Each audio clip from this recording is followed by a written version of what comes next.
In today's brief video, I'm going to talk to you guys about two ways in which weed was killing me. And I'm going to talk about it from a physiological standpoint, physical harm that it was causing me. And then I'm going to talk about it on a more philosophical, psychological sense of the word dying or killing. Okay?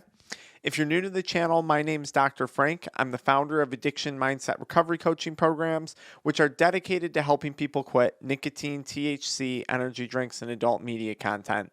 You can learn more about our addiction recovery coaching services by checking out the pinned comment below at the end of this video. Weed was physically killing me due to complications of cannabinoid hyperemesis syndrome.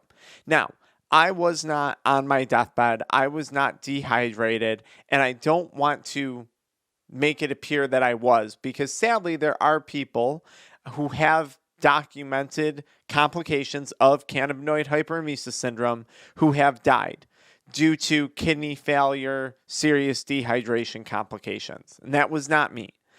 But I did have the first stage of cannabinoid hyperemesis syndrome. If you don't know what that is, it's a condition that can occur in people who consume cannabis.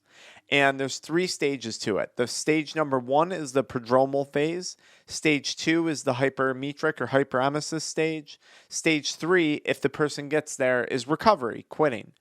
I was stuck in stage one. So I mostly had weight loss, morning nausea.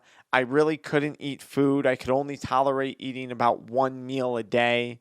My health was not in a good place.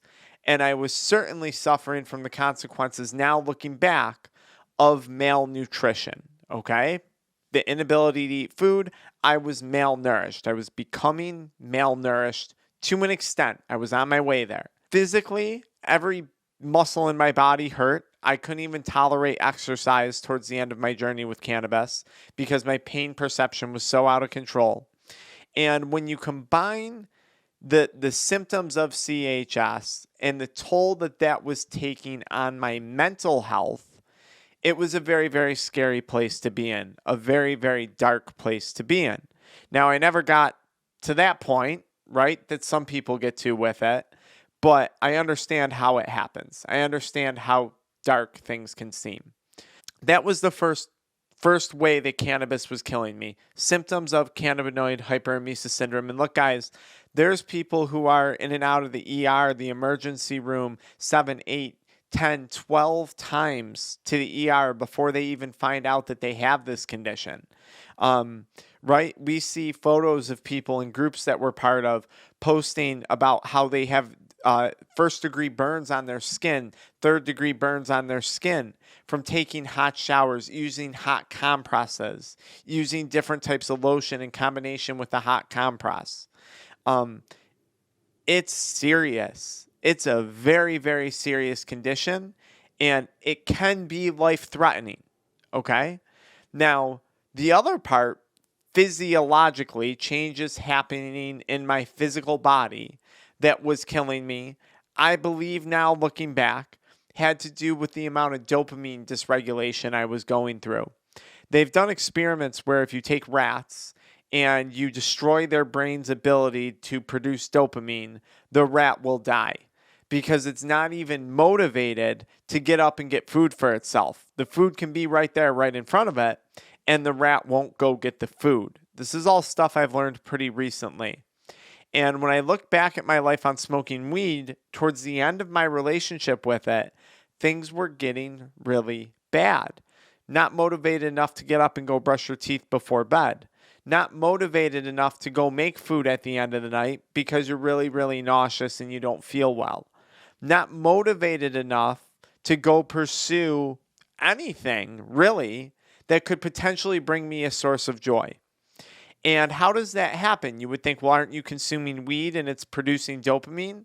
Well, yes, but when you are dealing with a substance use disorder, you're actually stuck in a state of dopamine deficiency. That is something I've talked about before on this channel. You're deficient in dopamine. You've fried it out. You've used too much of it. And your body's trying to rebalance you were high on dopamine consuming all the drug, and now your body's trying to rebalance by saying, okay, no dopamine. We're gonna enter that kind of painful pathway, that painful cycle.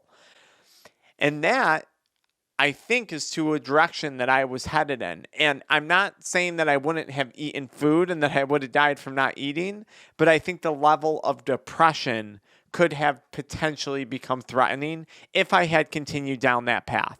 And I've certainly worked with clients one-on-one where they are facing a level of depression that is very, very alarming.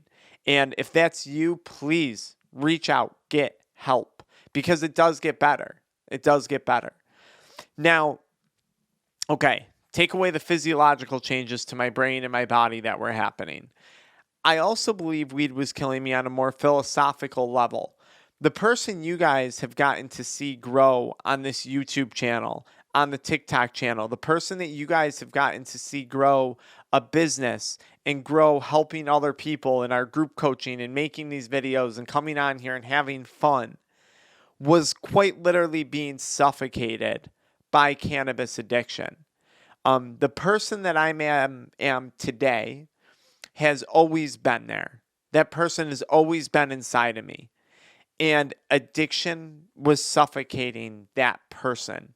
It was literally killing that person.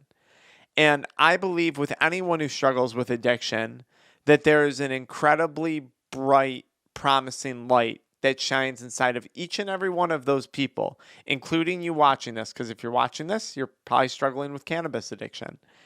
And I believe that that light is being severely suffocated by addiction. And you don't know that until you come out on the other side and you get to see, wow, this is what I was capable of all along. Wow, this is the life that I was meant to have all along. That's a pretty powerful realization.